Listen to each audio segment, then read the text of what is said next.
Howdy, all. Welcome on to Goose Talks Film. A very sickly episode of Goose Talks Film. I do apologise. I have been under the weather for a couple of days with a goddamn cold. I do apologise if I sound like crap and if I'm sniffling or whatnot. I really, really do apologise if it's unpleasant. I do not blame you for not listening. Anyway, I was determined to still do my doubleheader this week because this is the week that I'd planned for months to return to regular programming. A lot of you don't know.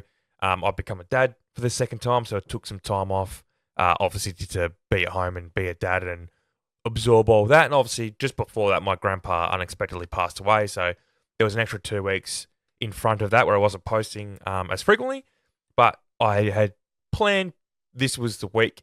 I was always going to do a double header, and it fell perfectly. It was going to be Clan and a Cornfield and Final Destination Bloodlines, which I'll be seeing tomorrow, and that'll either be uploaded.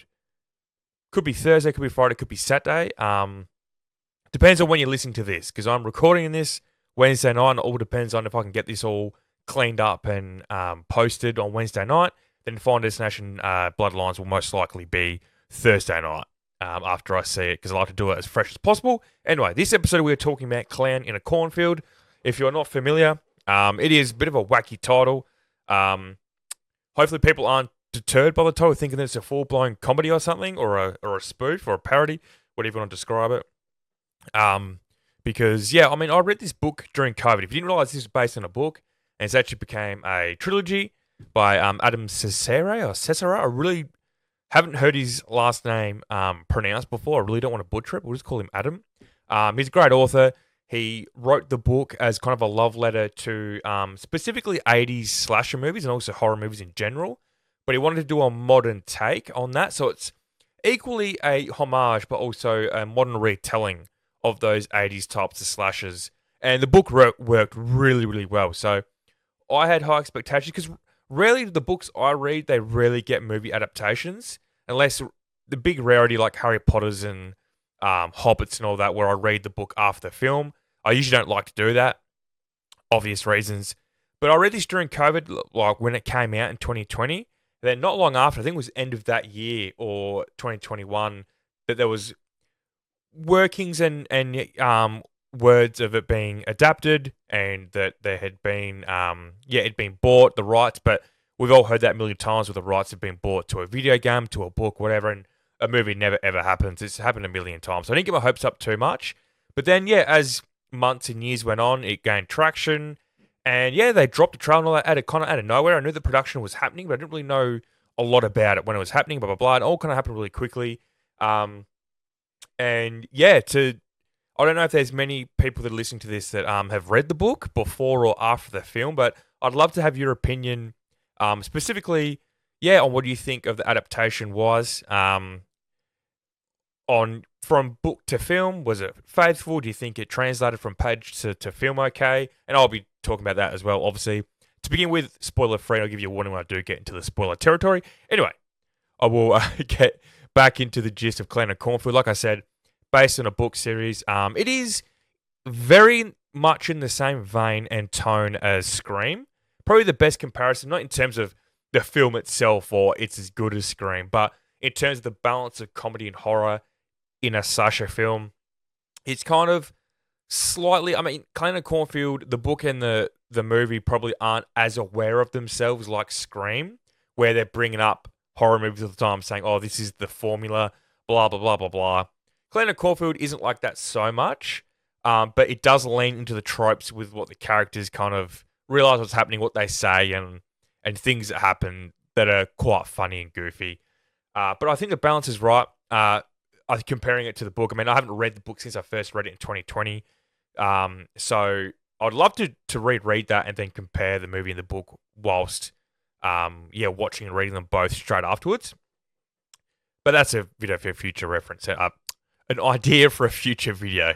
That's the cold in my brain talking right there. So the balance is really, really good. If you love slasher movies with a bit of goofiness and silliness and a bit of jokes and whatever, but overall it's probably a bit more serious than a comedy, with gruesome kills and all that type of stuff you want from slasher movies. Clan and Cornfield definitely ticks that box.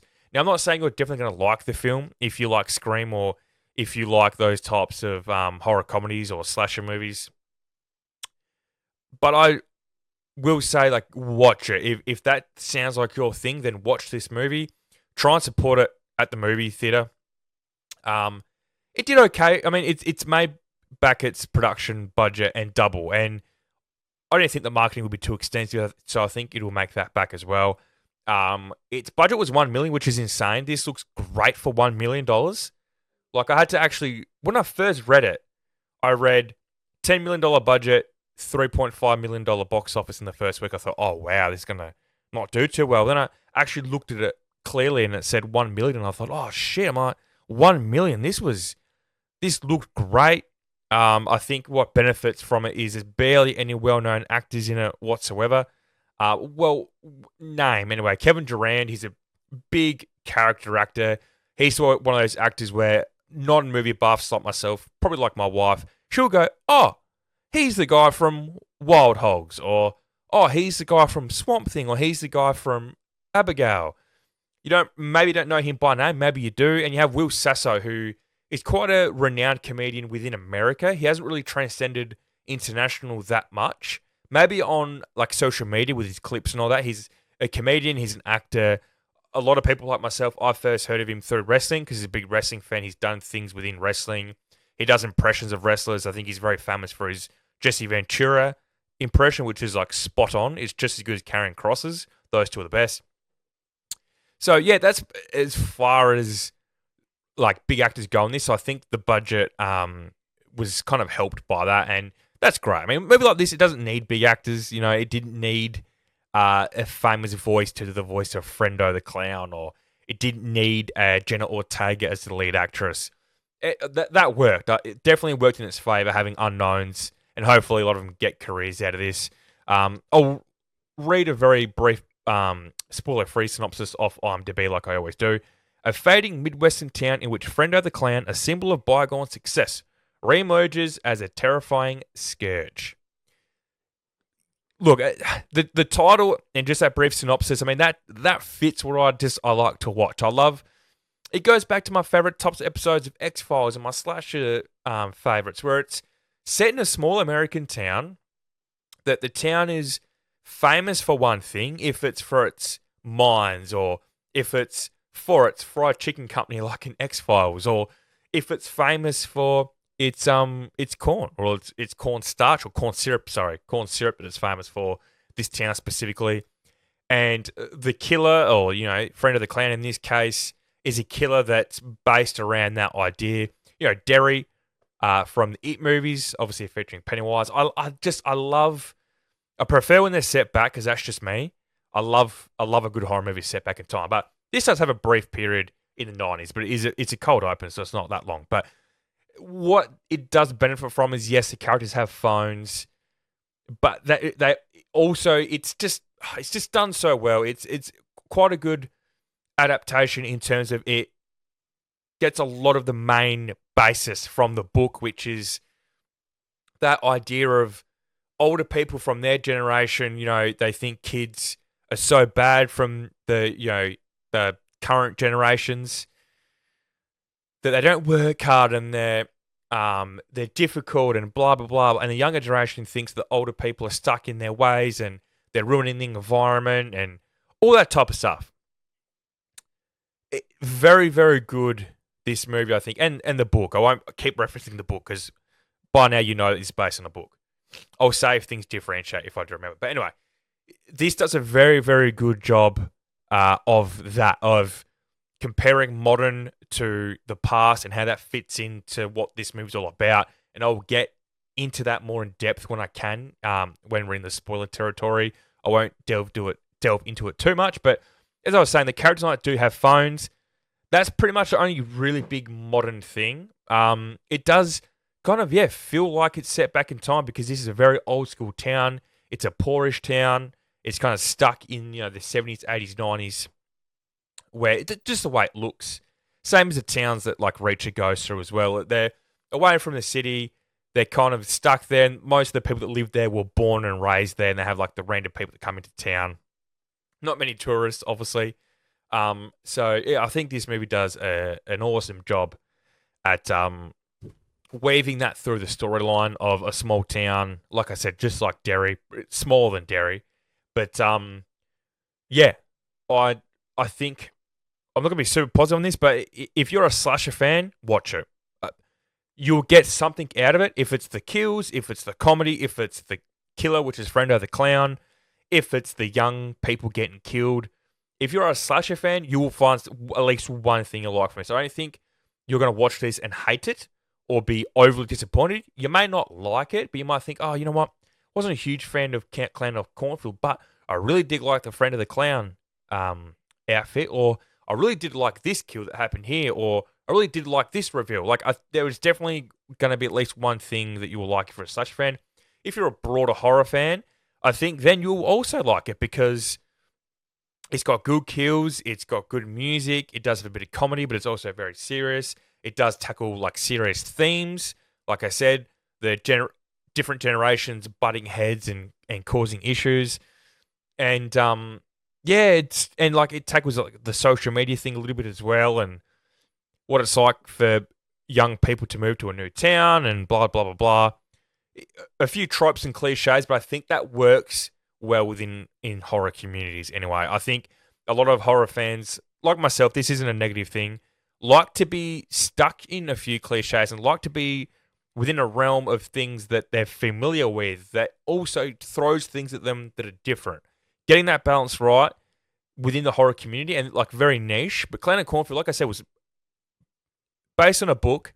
Not We're not talking Harry Potter levels book, right? I mean, I come across this book by accident.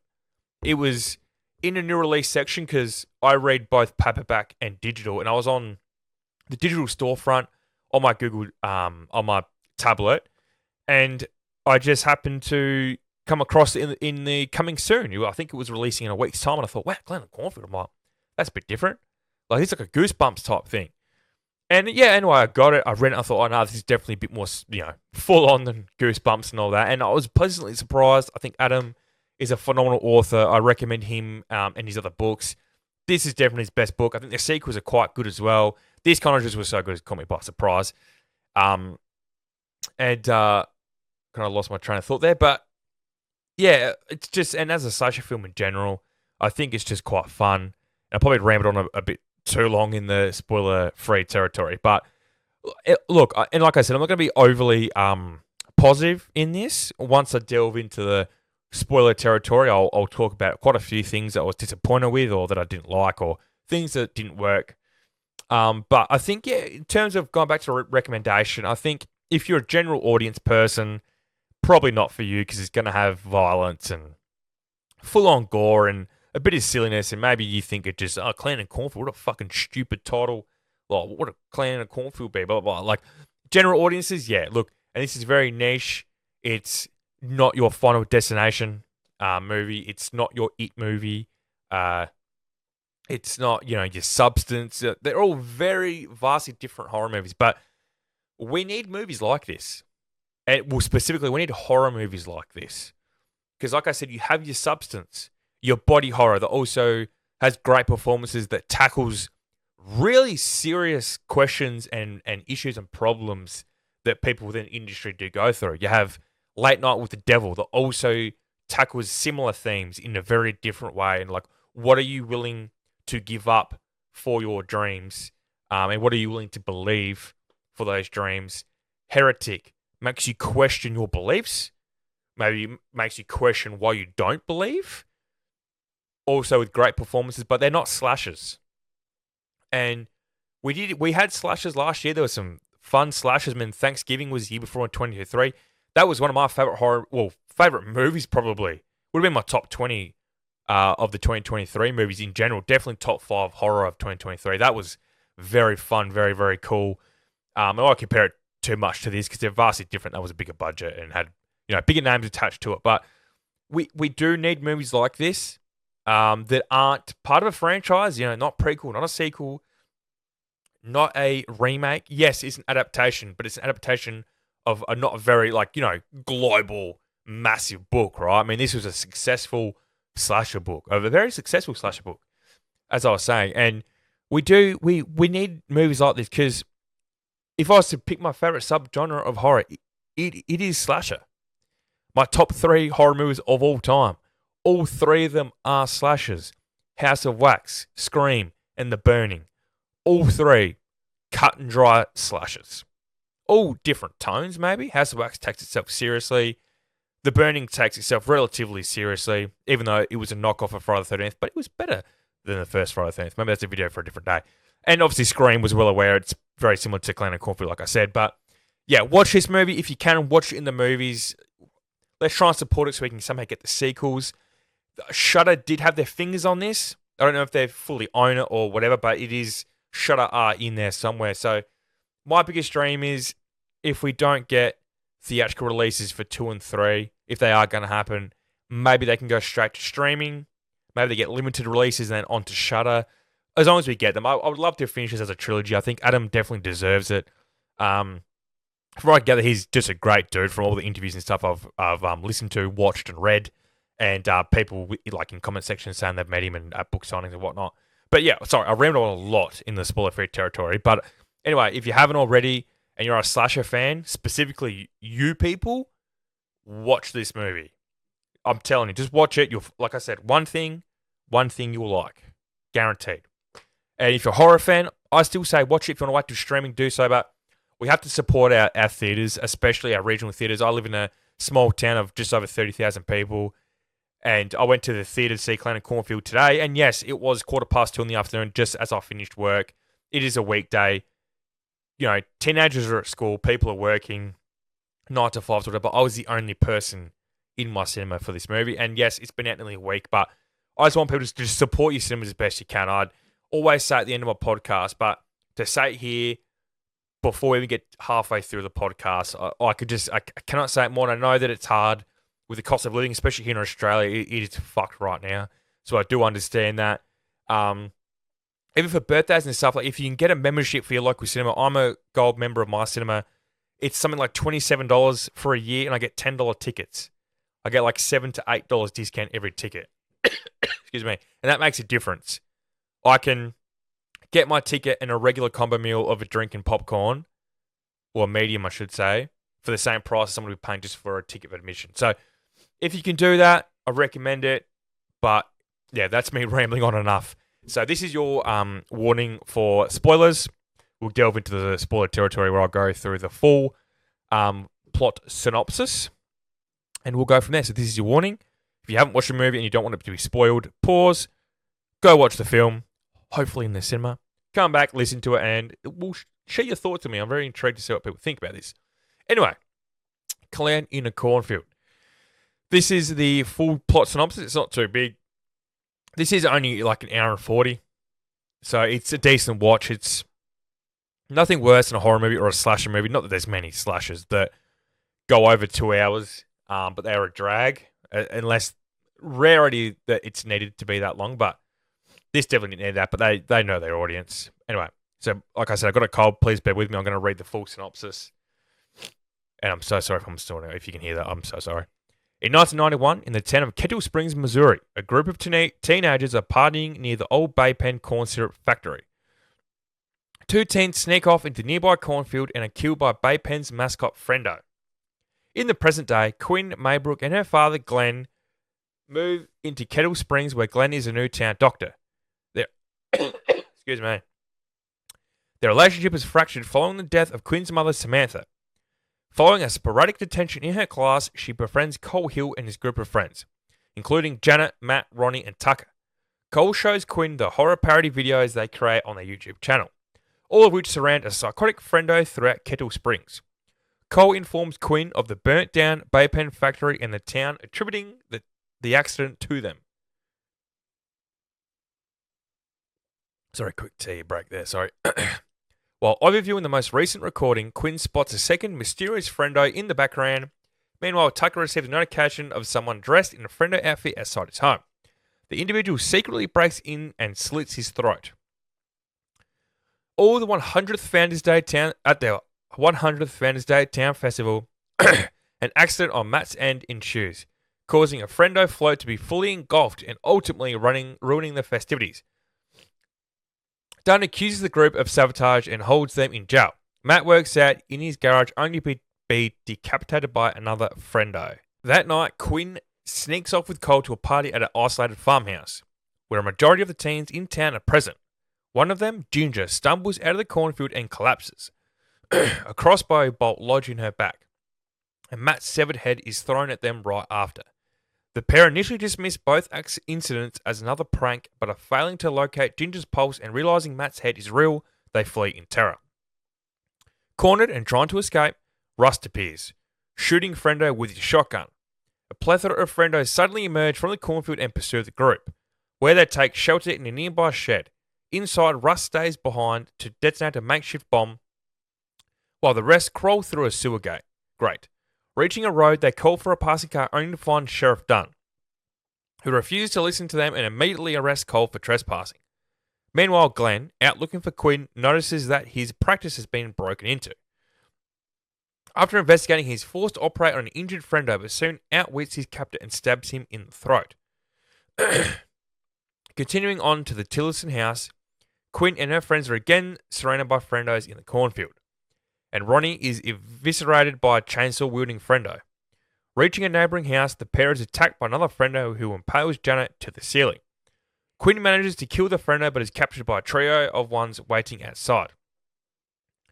Quinn wakes up inside the old factory surrounded by Frendos, who take off their mask to reveal themselves as Sheriff Dunn, her teacher Mr. Vern, a shopkeeper Otis, and the diner's waitress Trudy.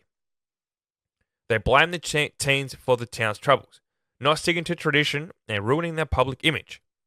Arthur Hill, Cole's father and the town mayor, has disowned Cole and reveals himself as the leader of the Frendos, and plans to kill both Cole and Quinn and stage it as a murder-suicide. Glenn arrives, driving his car through the factory, killing Trudy and Otis in the process. Quinn escapes and then electrocutes Dunn by shoving a cattle prod into his mouth. Rust arrives and shoots the noose around Cole, where the two reignite their relationship and kiss. Outside, Quinn runs over Mr. Vern as Hill, his plan and desires thwarted, escapes. 1 year later, Glenn is running for mayor and Quinn is leaving for college. As Quinn drives off, she finds a Baypen music box in the back seat. Unbothered, she throws the box outside a window. Thank you for bearing with me through that. If you didn't notice, I had to quickly pause through that because my throat couldn't quite handle it. So I do apologise. I had to take a quick little break there. So yes, that is Glenn and Cornfield, and as I was saying, this is distributed by RLJE Films and Shudder. So Shudder, they were distributed, so I'm guessing they get the exclusive streaming rights to this, or at least within America, they will, which I think will be good for them. I think a lot of people probably that don't have access to this. I was very surprised that my theatre did get this, although we did get Baghead last year, which is very surprising because Baghead got a very small release here in Australia, but we were lucky enough to get it. I watched it and I enjoyed it. Anyway, yeah, so what I will say about Glenn and Cornfield, I will, from this point on, separate the movie from the book. So as I'm talking about the movie, I'm not going to keep saying, oh, like in the book or like in the book. And yeah, I would say something like, oh, this was revealed, and I'm not going to say, oh, but it happened in the book. The book, I'm not going to bring up until maybe the end of the podcast. I'm just going to solely focus on the film itself, and we'll go from there. Anyway, what I would say first is the cast. The young cast specifically, I thought, was very likable and somehow relatable as well. You had your cliches. You had kind of like the jock guy who was very muscular and showed off his muscles, but he was also very goofy, very silly, and actually quite funny. His name was Matt, who was dating Ronnie, and she's kind of doesn't really have a stereotype or a cliche type character. Maybe as kind of the bitch's friend, because you have Janet, who is kind of the very attractive posh bitch, kind of probably the poshest person in this like redneck town, and you have Tucker, who is, you know, him and Matt seem to be the two ones that are mainly in the Frendo suit with the videos that they film and be silly. Those are a very, very funny scene in the bottle shop. All of them are underage, obviously, and they don't have fake ID, so they're going to cause distraction while the others grab the alcohol and leave. And Matt accuses Tucker of sleeping with his grandma, and it's just a back and forth of Tucker. He's going along with it, and he's saying that he's in love with her, and you know he's going to be his grandpa, and she's pregnant. It was fucking hilarious. And they end up jostling and pushing each other and breaking some shit. And they run out once the alcohol has been grabbed by the others. Very entertaining, very, very funny. Very disappointed those two were the first to be killed. Only because we didn't really get to know them from that point on. We kind of meet them in school very briefly. Tucker has a little bit of line in the school. He, gives the phone to, excuse me, to Quinn, and she watches the first Frendo video. And from that point on, she's kind of in the group when they were all in detention together. And you have Matt kind of having a few lines in detention a bit. And then, yeah, they have that little scene around the campfire when Matt's doing a piss and pretends he's killed, and Tucker's in the Frendo suit, and they scare Quinn and say that pretty much that's her initiation. Then we see Tucker pretty much in the bottle shop, and then we see him. The bottle shop was before the around the fire, but then we see him at his house playing drums, and I thought, a bit of character development, and then he gets killed, and I was like, Tucker was the one I really wanted to see more of. I just thought that the actor Ayo Solanke or Solanke, I really hope I'm not mispronounced. I do apologize. He was really cool considering he had 4 scenes and no more than 15 lines. I thought, yeah, that bottle shop scene stood out as probably the funniest scene that was meant to be funny. I thought, yeah, it was very, very good. It was very good comedic work from both those actors. Yeah, both those actors, Alexandra Martin Deacon, who plays Matt, and Io that plays Tucker, both relatively new. They've only really been extras and things before a short film, so this is by far the biggest movie they've ever done. I thought those two were very good. I thought, yeah, Verity Marks as Ronnie, I thought that she was, likeable. She was kind of like 50-50 of the bitch, but also you could tell that she didn't really want to pick on Quinn too much. Like, Janet was a typical bitch, and we kind of get a reveal a bit later on why Janet's a bit of a bitch to Quinn when she realizes that Quinn and Cole are having a thing. It's because Cole rejects every woman, and Janet says that by the sounds of it, Janet was one of them. Maybe Ronnie, because she was kind of a green, but maybe just because she was a friend.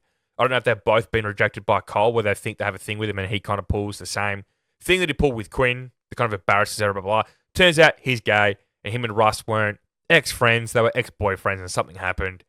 So that's why Janet was a bitch to Quinn, I think, because maybe she was worried that Quinn was going to be the one that he did end up with. I'm not quite sure. And I was worried that Janet was going to be like, like the typical, what I thought was going to happen. And like I said, I'm just talking about the film here, even though I know about the book, where I was worried that watching this movie, I would think, oh no, it's going to be typical, like, the cool kids pretend to befriend the new goofy outsider kid that's new to the town, and they pull a massive prank. And after the prank, they say, fuck you, not in that group, we don't like you, blah, blah. And then Quinn befriends a nerdy person, or befriends Rust, for example. That didn't happen here. I think Janet's just a bit of a bitch, but she also shows that, yeah, she's just not a terrible person, just a fucking bitch. I thought Cassandra Potenza, who has done a bit of TV work and TV movies, still nothing huge. Same as Verity Marks as Ronnie. Nothing massive. I thought, yeah, those 4 are kind of like your minor supporting of like the main young group anyway, because then you had obviously Quinn's the main character. Then you'd have Cole as kind of like the male lead, I would say. And then you have Russ, would probably be third, I would say. Even though he's not in the movie a lot, he does obviously have big moments in the film, and he's in the climax, and he does survive the film and has a big storyline with Cole. So, then you have like your adults. So you have Aaron Abrams, who plays Dr. Glenn, who's the father of Quinn. He has quite a substantial career, not like in massive lead roles or anything, but he's been in a lot of TV shows, in main casts of a lot of TV shows. He's been in films before, and he was great. He was funny. I thought his chemistry was really, really good with Katie Douglas, who plays Quinn. I did believe that they were father and daughter. I thought that they escaped the big cliche of, the daughter with a single dad or widowed dad that she hates him. But I think they have a very good relationship considering what happened and what her dad went through and what she's gone through. Yes, it's strained, but I think that's realistic. I think it's a very realistic, strained relationship in this situation. It's not that she hates him, and like they seem to get along very, very well, and like she's just, I think, very confused. Like she's only, I think, 17. And she's in this small town she didn't want to go to because she accused her dad of not asking what she wanted. But yeah, that relationship was very good. I thought Carson McCormick as Cole was very good. Vincent Muller as Rust.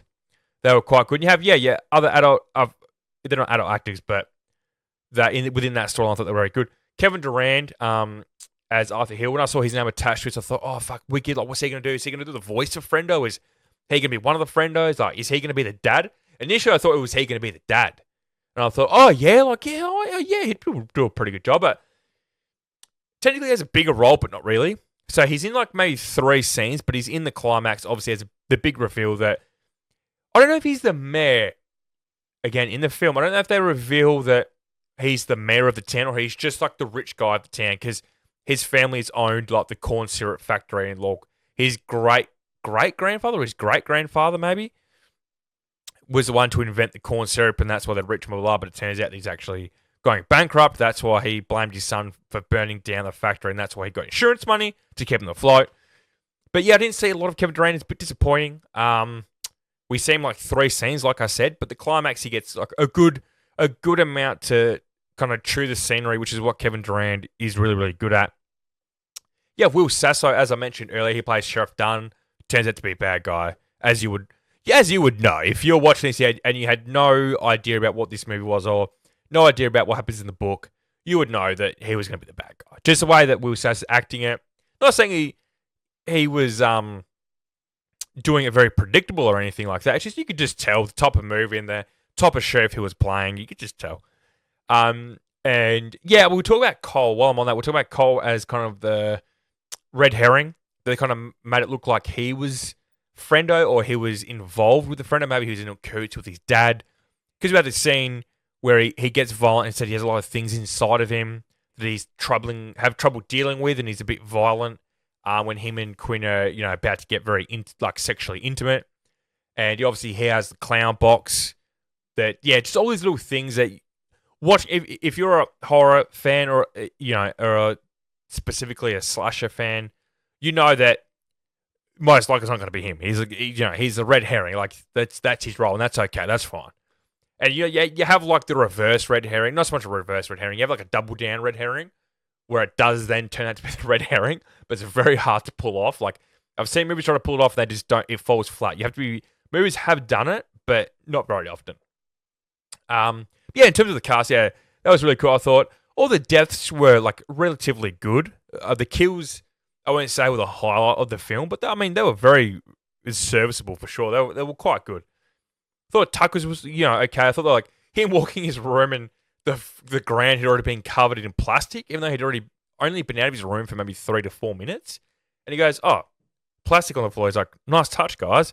Then obviously gets his throat slit, and Matt's death was probably the silliest, I would say, like most cartoonish, where he's lifting weights and then Frendo puts the knife under the bar and then the bar drops and chops his head off and straight away the head flies off into an esky and the lid shuts. Very silly, very funny. Probably might be the best kill just for the silliness.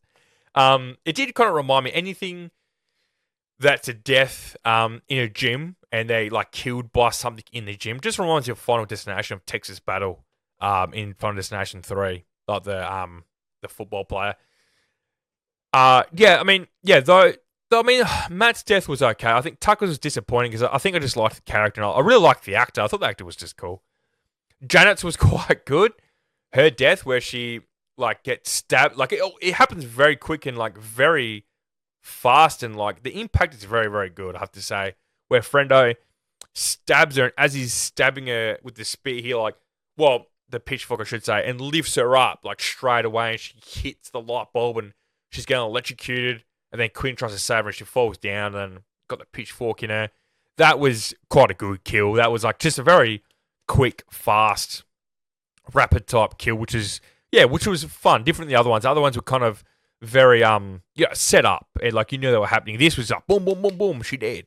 And Ronnie's, she's got chainsaw, which is, if you watch Friday the 13th or Texas Chainsaw Massacre, obviously it's gets stabbed in the stomach out of the blue. Frendo emerges from the cornfield, she runs, stabs her, she's getting chainsawed, lifts her up, blood's gone everywhere.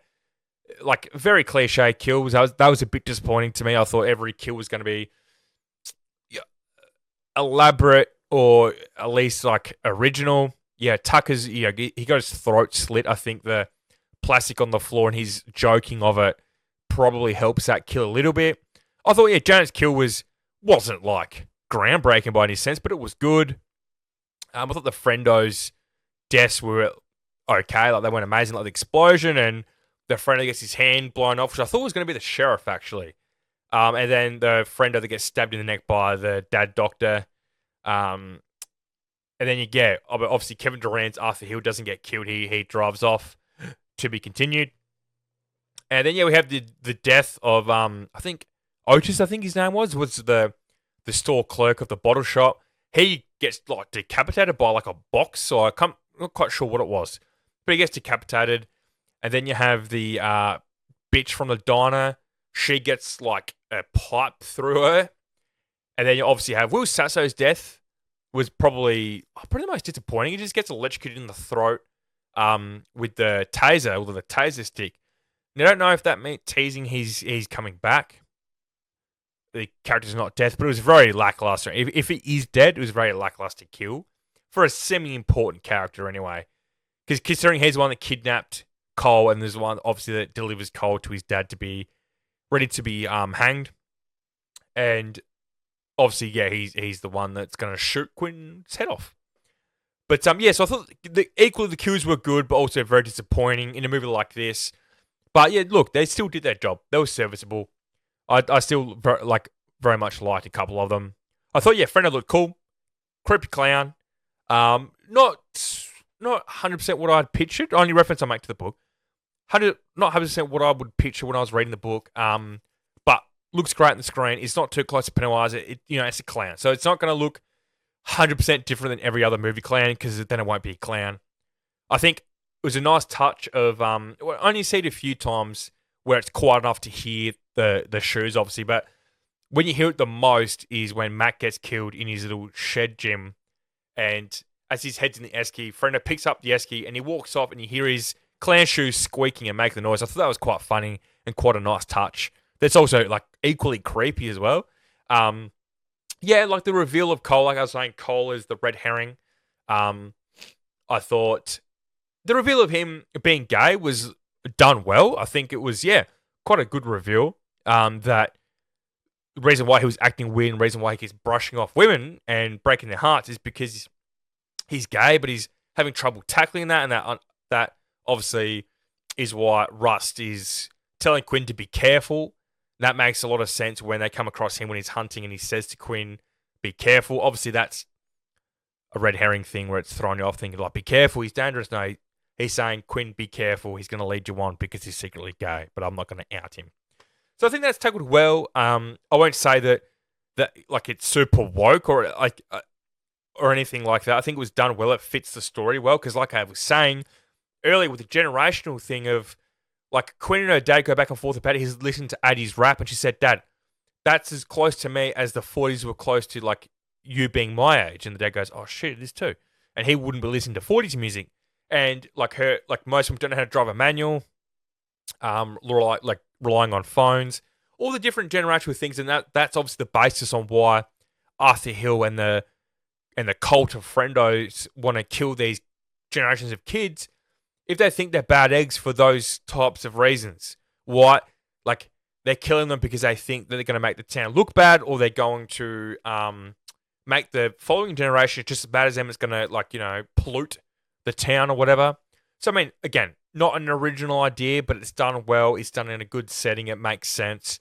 And the generational thing is really cool. And the gay, like, Cole being gay just makes sense, like, in the film in 2025, because obviously a lot more people feel more comfortable coming out and all that type of stuff. And maybe secretly, I don't know if, I'm reading into it, maybe, like, that's why the dad was kind of also saying he disowns him, not only because of the other bullshit, but he knows he's gay, maybe. Don't know, it wasn't really touched on. Maybe that's just, an extra thing that just can be added on. I think Rust, I mean, he's an important character, and him coming back at the end was no surprise. We didn't see him killed. Of course he was coming back. We didn't see him on fire or his guts being blown up. Of course he was coming back at the climax to help. But we just didn't see enough of him, and he's an important character because he was Cole's childhood friend. Turns out, they were boyfriends and they liked each other. And he also was befriending Quinn in that scene. You don't see him for a bit, and then you see him when he's hunting, and then you see him at the party, and then obviously you see him when the shed explodes, and then he comes back at the end. Like 4 separate scenes in an hour and 40 movie for a big character that's meant to have this big comeback at the end to save, and I would have loved to have seen more of him. It would have had more of an impact if we had seen more of him. Just a slight little gripe. I think Arthur Hill kind of wasn't described or given enough backstory to make his reveal a bit better. Like I said, focus on him being like more of the richest person in town and pretty much runs the town if he's mayor or not. And maybe if like a few little I don't know, like hints and stuff that he was the reason why that couple was killed in 91, I think, because they were smoking weed and doing things, obviously. Excuse me. That was obviously the previous generation that got killed, and then now it's the ones in 2025. So, yeah, another small gripe. Would have loved to have seen them. Not just because I like the actor of Kevin Durant, but just would have made the character reveal a bit better. But, like I said, he escapes in the end, like in the car. Obviously, hopefully we get the sequel, so please support this movie if you can. Buy it on digital, whatever money goes to this film. I want to see the sequels. If it's on Shudder, so be it. I think Shudder can afford to have a movie that goes straight to streaming on a $1 million budget. If this costs $1 million budget, you can do the sequels on $1 million budget, surely. And then you have less marketing because it's going to be on straight to streaming, so just advertise it on your streaming service, you know what I mean? And your YouTube channels and blah, blah, blah. But yeah, I'll probably land the plane here. Let me know what you think of this movie. People that have read the book and people that haven't read the book, to compare it. And do you have the same, I guess, negative but also positive thoughts that the cast was great, the characters were good, but they could have been much better and would have had more impact given a few more scenes and a bit more oomph.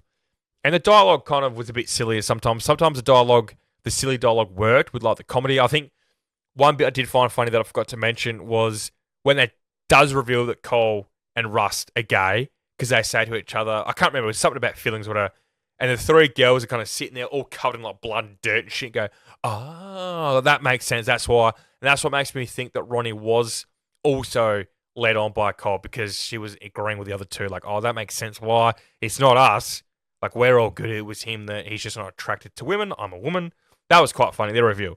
But yeah, anyway, like I said, I'll land the plane. Love to hear your thoughts on this. If it's a review, if it's a comment on YouTube, if it's a direct message, whatever it is, whatever platform you listen to this on, let me know. Or yeah, any way you can, what your thoughts on the movie are. If you disagree or agree with any of my points, please let me know.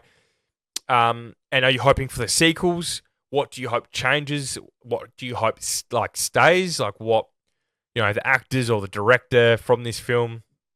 The director was Eli Craig, who he has directed something I've seen, and that is Tucker and Dale versus Evil, which was quite a sleeper hit in terms of a lot of people digging it. My wife has seen it and she doesn't like horror, but she watched it and thought it was fucking hilarious, which is crazy to me. But he directed that, so he's known for his horror comedy. He also directed the pilot episode, the only episode of the Zombieland TV series that, back in the day, Amazon Prime, a lot of people don't know this, it was over 10 years ago, they would release a pilot for 4, 5, 6 TV shows, and they would pick, I think usually it was 2. It was like pilot season on Prime Video. They would pick 2 that they were then commissioned to become a TV show. Unfortunately, Zombieland wasn't picked up. A lot of people didn't like it. I actually thought it was quite good considering it didn't have any of the original actors, blah, blah, blah. And he did a movie called Little Evil, which a few people have seen, and then he's done Clown and Cornfield. So hopefully he goes on to do more and more. I thought he did quite a good job with this, I have to admit. But yeah, please let me know what you think. And yeah, will you be watching the sequels? Does this maybe you're one of those people that doesn't care if you read the book after watching a movie? Does this make you want to read the book and then compare which one's better? I still think the book's better, but I thought the movie did a pretty good job. Had its problems. I think some of the kills were lackluster. I think a bit more work on the characters. Maybe, a few red shirts being killed would have been nice, because we had the couple at the start get killed very briefly, didn't know who they were, which is fine. They're red shirts. And then Tucker's then the next one killed. So, a bit disappointing considering he was like part of that core friendship group. Would have been nice to see them like more. But the kills would have meant a bit more. But It is what it is. I'll stop complaining. But yeah, please let me know what you think of Clan in a Cornfield. Please make sure you're subscribed or you're following however you listen or watch this podcast so you don't miss out on the next episode, because this is our doubleheader weekend, which is Clan and Cornfield, obviously, if you're listening to this, and Final Destination 6 Bloodlines, which will be the next episode, released either Thursday or Friday night, so I'm very excited for that. So please make sure you are subscribed or following so you don't miss out on that with notifications on. And yes, I've been Goose for Goose Talks Film. Make sure you watch those movies and support your local cinemas. And I'll catch you later. Goodbye.